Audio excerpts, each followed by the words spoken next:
I believe Joe McElderry, are you there?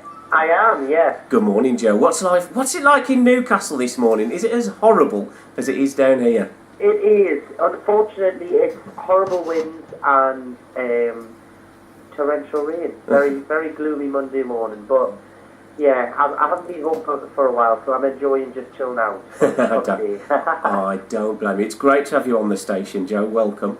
Let's get on with these questions. A few from us, and then I've got a ream of paper here with viewers' questions, which I'll sift through some of the best ones. So, Joe, first of all, got to ask, because none of us have got any experience, but what's it like to be an X Factor winner? Very surreal. Very surreal. It's been an amazing experience, and I'm fortunate, to have been able to release 4 albums so far, and working on the 5th, and I'm on tour. We just announced a big tour for next year. I'm lucky, that I'm able to have had a career from the show. And that's the great thing about the show. Yeah. So I was watching. Can I let you into a really guilty secret, though? Okay, go for it. I kept voting for Jedward. You voted for Jedward? I did. My other half kept slapping me because I can even quote what Jedward said on the phone when you actually rang up to vote for them. Oh, really? So you were a fan of them? I'm sad. Yes, I am. I'm trying to get They're nice boys. I'll let you off. They're nice boys. But let me just say this, Joe. I think the right person won the series. I thought it was a great result, and probably, in my opinion, one of the last good series of X Factor, because I really haven't watched it since. I think it's gone downhill a bit, but hey ho. Oh, thank you. I appreciate that. Thank you. Moving on. So, X Factor winner, and then pop star to opera star. Yeah, very different. Very different. It certainly was. Tell us a bit about that. Well, I mean, when I got asked to do the show, obviously, for people who don't know, if they didn't see the show, it was basically 12 celebrities and TV presenters, singers, mostly singers, learned classical music live on TV. Basically, to sing it every week. And it was a similar format, X Factor. And I kind of did it as a bit of fun. Didn't expect it to be anywhere near as popular with people like asking us to obviously do classical music and the crossover stuff. And it took me by surprise, I think, as much as it did everybody else. But what probably that was a major highlight of my career. So it took me by surprise. And yeah, in some ways, I enjoyed it more than the X Factor, and the fact that you could swap from one to another, I thought it was great. Yeah, it was just different. It was different, and I think it was one of them things where people probably, even I didn't expect it. I think people thought, oh, this is going to be funny, watching Joe sing, classical songs. Yeah. And then I kind of fell in love with the music and started to really get involved with it and loved it, and it just went from there. It just kind of snowballed into this thing of releasing an album. Then I did a tour of it, and it's become a massive part. In the shows I perform now, I still perform some of the classical stuff, and I will definitely do another album of that style again. So it's become a huge part of my career. That's great, and you've answered one of our listener questions already. You see, well prepared. Yeah, well, yeah. We'll be playing this show again on our LGBT show on Sunday. So one of the questions I'm going to ask you is, when you came out in 2010, did it make any difference to the way you were received? I mean, I think I was asked about things a lot more, and I think I'm a very private person. I tend not to really talk about my personal life. I don't talk about who I'm going out with. I've never really kind of spoke about them kind of things. Yeah. Because I just feel like, sometimes you can be doing work and working really hard, and you can be doing things for charity and stuff, and then all of a sudden people start asking you if you've got a boyfriend, and I just think it's silly. But when I spoke about it because I felt like I needed to be honest and talk about it first of all. Yeah. And then once I could do that, I could just kind of leave it at that and move on with the rest of my life, And that's kind of what I did. So I feel like because I didn't kind of go around acting any different, then people didn't really change towards it. People were very supportive. Yeah. And people were lovely, but it kind of didn't really. Because I kind of just stayed the same and I didn't make a big deal out of it, that's just the way I am, And I think that's what helps younger LGBT people who are struggling with the whole coming out process, the fact that yourself, people like Tom Daly, Will Young, etc., just get on with it. You know, it doesn't mean you're anything special. You know, it's just part of what you are. Exactly. You know, and when I say I just get on with it, it's not about being ashamed of it or anything like that. It's just about, you know, you speak about it, you know, and you let everybody know you're honest, and you show an example, and then you know, you get on with the rest of your life and happily ever after, hopefully. Yeah. Thanks for that. Right, on to questions from our listeners then. Obviously, you completed your Set Your Soul Alive tour. Yeah. Now, you've got a new tour coming up, Evolution. Yeah. And first question from Maureen Taylor. She says, Joe, will you be writing some new songs for your Evolution tour? Yeah, I would imagine so. I mean, I've got new songs, and if I think they're good enough, and if they sound good enough to go in the show, I'll put them in. And I definitely, I mean, the tour's still quite a way off yet. Well, actually, I say that before I know it, it'll be here. It certainly will. Which is frightening. Yeah, I mean, if I write some new material and I think it's good enough to go in the show. The thing is though, I have so much material off the previous 4 albums that I actually haven't performed yet. Yeah. Which sounds ridiculous, but I've actually, some of the songs off my albums, that of the previous one, I've never performed with a band or live, or I might have performed them one-off at a show or at a gig somewhere. But I've actually, some of them I haven't really had the chance to kind of have a bit of fun with and change the arrangements and try. So there'll be a lot of that as well as new material. You know, and I'm always, if there's covers that I enjoy singing, I put them in the show. At the end of the day, all I want is the show to be good, and all I want is people to come out after and say that was a brilliant show. So that comes down to song choices. So if it's a cover and it's a great song, it goes in. If it's an original and it's a great song, it goes in. And if it's a song off the album and I think it will be received well, then I put it in the show. You know, that's pretty much as plain and simple as how I put the show together. Okay, thank you very much. So we've got another question here. Will you still be including, now I don't know what this is, Jukebox Joe in your Evolution tour? Can you tell us what that is, and will you be including it? Well, Jukebox Joe came about a year and a half or 2 years ago, where basically there's a certain section of the show for about 10-15 minutes.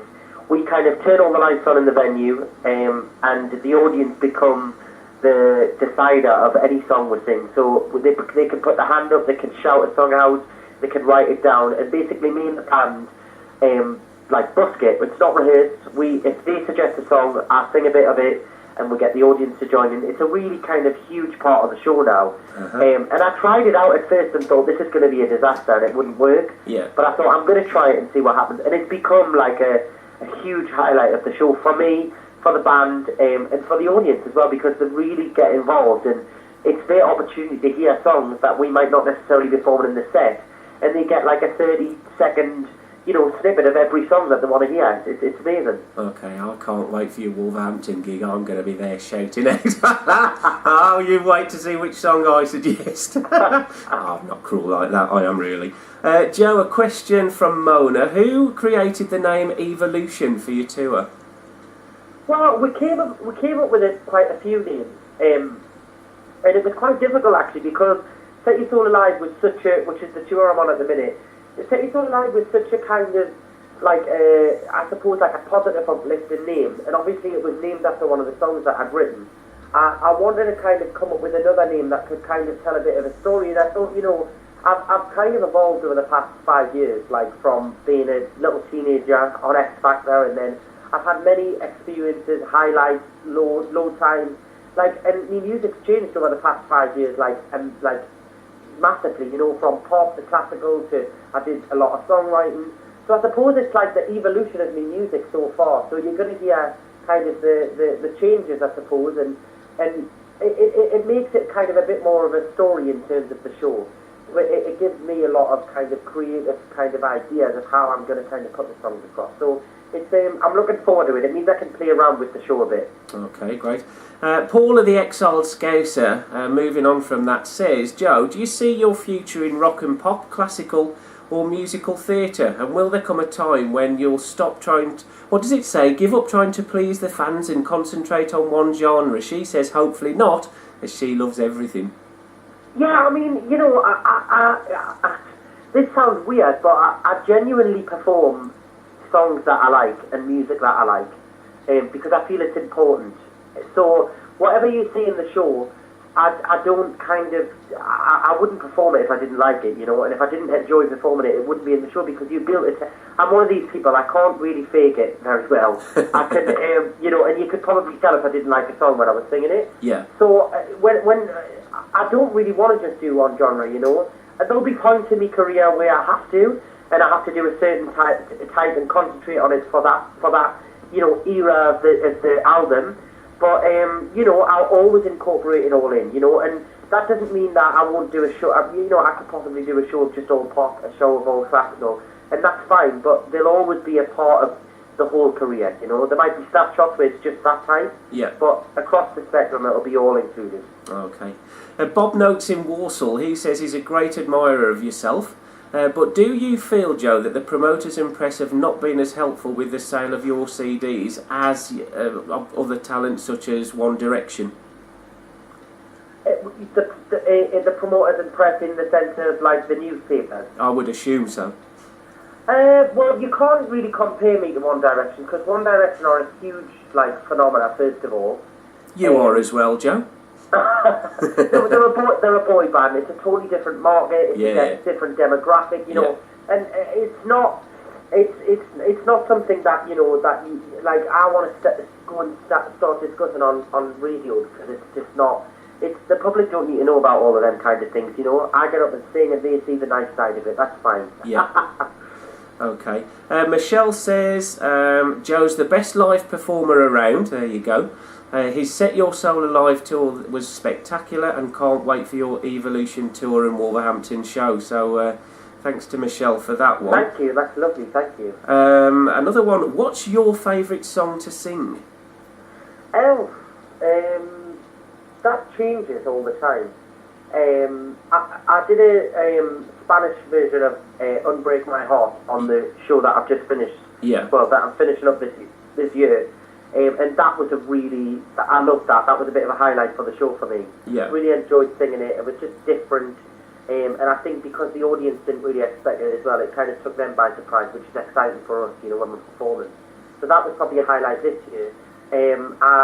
It changes, you know. I love a song where I can just literally stand and sing like my absolute heart out, you know, with just piano and stripped back. I love a ballad with big drums in, and then I love to be able to do choreography and dance. So it changes all the time. Yeah. Okay. A couple more questions then. One's back to this Jukebox Joe thing, which is obviously popular. The question is, if you were at someone else's concert, what Jukebox Joe song would you want them to sing, and who would it be that you'd want to sing it? Oh, God. That's a difficult question. You see, we've got clever listeners. That's a very difficult question, because obviously it's based on who you're going to see. So yeah. I'm not sure. I think I think what I enjoy doing is singing songs that people don't expect me to be able to sing, you know. And sometimes, like, if something really tests me and I have to, like, kind of busk it on the spot, I enjoy that challenge a little bit. So I probably think of a challenging song depending on the artist. Yeah. So when I stand up and say, "Can you sing Jedward's Ghostbusters?" are you going to throw me out? I love a challenge, so go for it. Don't we all? Joe, one final question. This comes from Sue Rogers. Joe's achieved an awful lot in the last 5 years, but what 5 things would be on his things to do before I'm 30 list? Things to do before I'm 30, oh my God. Let me think. I don't know, you know, I'd like to do a lot more travelling. I'd like to see the world a little bit more, with me music and, you know, on a personal level as well. Yeah. So I'd like to work abroad and stuff, and also have a little look around, you know, when I'm not working, because people say, you know, it's great to be able to take your music to different countries, but to be pretty honest, I travel all over the place, and you never get the chance to see anyway. Yeah. Because you're always on stage or promoting or whatever. So probably travelling. I'd like to Right, okay, so before I'm 30, I'd probably like to do at least another 3 albums, I would say. Yeah. And what else? Ooh, just, you know, just enjoy life, you know, and have fun. I'll say that. I think that's a very good answer. Joe, it's been great to talk to you on the show. We'll see you in Wolverhampton next year. Yes, I look forward to it. I'm going to arm myself with lots of Jukebox Joe requests. So do it, get them written down. Be prepared, because I will plant people everywhere. No, I'm only joking. Joe, fantastic to speak to you. We wish you all the best in all parts of your life, all the success in the world, and thanks for talking to us here on Gorgeous Radio. Pleasure, thank you very much. Thank you, Joe.